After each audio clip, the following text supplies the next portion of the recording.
593 593 593 593. 여러분, 구약 성경이 593으로 끝나요.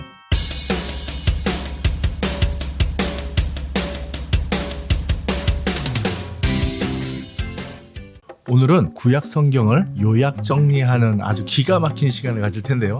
지난 시간에 우리 12시기를 나눴죠. 12시기 나눌 때 우리가 꼭 기억해야 될 건 593 593 593 593 593 593을 꼭 기억하십시오. 구약 성경은 593으로 끝납니다. 5권 역사 체험 예언의 5권의 기준, 바벨론 포로 전에 9권의 역사서와 예언서, 마지막 바벨론 포로 후에 3권의 역사서와 예언서가 있죠. 이게 구조고요. 책들을 나열하는데 첫째 권부터 39번째까지 다 이렇게 쭉 나열되어 있지만 우리가 역사적으로는요, 이게 중첩되어 있어요. 복잡하게 연결되어 있는 것 같죠. 근데 그걸 쉽게 여러분 정리해 드리겠습니다.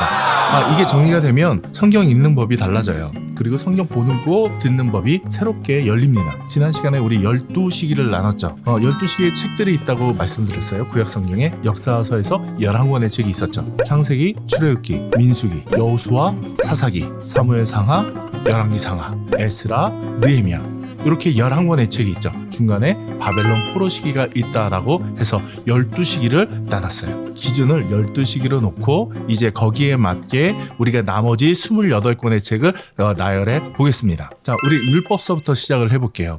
율법서에 우리 빠진 2권이 있죠. 하나는 레위기, 또 하나는 신명기예요.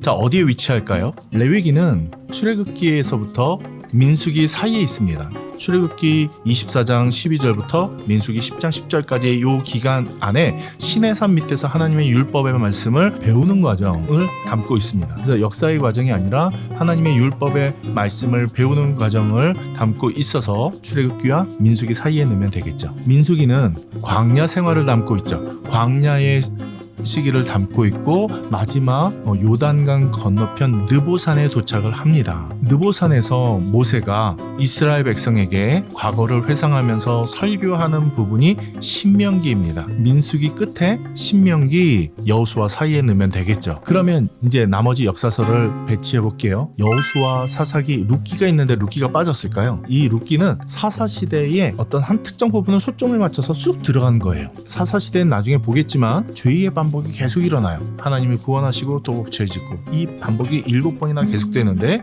그러한 시대 흐름 속에서 하나님을 믿고 신실한 소수의 사람들이 어떻게 하나님께서 구원하시고 하나님이 지켜나가시는가, 그리고 그 여정을 통해서 하나님께서 다윗과 예수 그리스도까지 이어지는 놀라운 계획들을 그 속에 담고 있는 책이 룻기서입니다. 그래서 사사시대의 한 부분은 쑥 깊이 들어가는 게 룻기서예요. 그래서 사사시대에 들어가죠. 그러면 사사기 뒤에 우리가 배치하면 될 거예요. 그리고 사무엘 상하, 열왕기 상하, 근데 역대상하 안 집어넣었죠. 왜 그럴까요? 역대상하는 역사 스토리기보다는 다시 한번 정리하는 책이에요. 신기하게도요, 역대상이라고 표현하면 한 권의 책, 사무엘하, 때하 2번째 책, 2권의 책이 들어가요. 열왕기 상, 열왕기 하, 요 시대의 내용이 들어가 있어요. 사무엘하에 역대상, 열왕기 상하에 역대하, 이렇게 시대 배치가 돼요. 이제 시가서를 배치해 볼까요? 시가서는요, 욥기가 좀 독특한데요, 아브라함 전의 시대의 사람이라고 생각하고 있어요. 그래서 이 시대는 창세기에 배치해 놓는 것이 좋습니다. 우리는 욥기가 중간에 나오니까 한참 후의 사람으로 생각을 하는데요, 아브라함 시대, 족장 시대의 사람으로 생각하고 있습니다. 그래서 창세기 쪽에 배치하면 되고요. 시편, 누가 가장 많이 그 시편을 썼나요? 다윗의 시편이라고 말을 하죠. 많은 사람들이 쓰긴 했지만 다윗이 중점적으로 썼습니다. 그래서 우리는 다윗 시기, 그러면 어딜까요? 사무엘하에 배치가 됩니다. 사무엘하는 다윗의 시기고요. 시편 다음에 잠언, 전도, 아가서는 한 명이 썼습니다. 우리가 잘 아는 솔로몬 왕이 썼는데요, 어디에 배치할까요? 열왕기 상에 배치하면 되겠죠. 그러면 사무엘 상을 읽을 때 시편을 읽으면 굉장히 도움이 되겠죠. 열왕기 상을 읽을 때, 솔로몬의 시대를 읽을 때에 잠언, 전도, 아가서를 읽으면 굉장히 도움이 되겠죠. 배경을 충분히 설명해주는 내용이 될 거예요. 이제 예언서만 남았죠. 자, 예언서 17권이 다가가기 되게 어려운 책인 것처럼 느껴져요.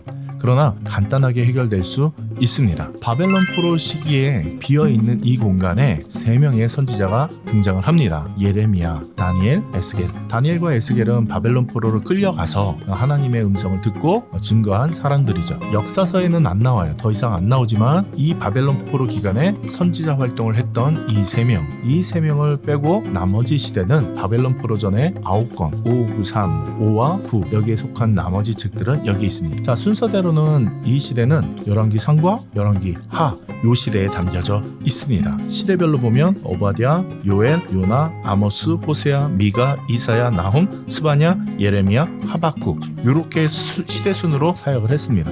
여러분 예레미야가 2번 나오죠? 왜냐하면 2시기에 다 살았기 때문에 그래요. 예레미야가 먼저 선지자 활동을 했던 열왕기 하의 시대의 이야기와 멸망하고 바벨론 포로로 끌려가면서 또 예레미야 애가서를 쓰게 됩니다. 요 2권이 다 예레미야가 쓴 책이죠. 나머지 바벨론 포로 후에 3권의 책만 남았죠. 학계, 스가랴, 말라기. 바벨론 포로 후에 쓰여진 책입니다. 선지자 활동을 했고요. 여러분 이것만 끝에 놓으신다면 구약 성경이 끝납니다. 여러분 구약 성경이 되게 어렵고 부담스럽고 다가가기 힘들었는데요. 아주 쉽게 12시기만 잡아놓고 그러면 나머지 책들이 배열이 되고 시대가 어딘지 여러분 이제 구분하기 시작합니다. 다음번에 우린 지도를 그리게 될 텐데요. 지도와 함께 역사순을 기억하면 그래프처럼 좌표가 그려지는 성경의 좌표가 그려지는 놀라운 일들이 일어날 겁니다. 여러분이 성경이 뚫리는 그날까지 여러분 기도하고 응원하겠습니다.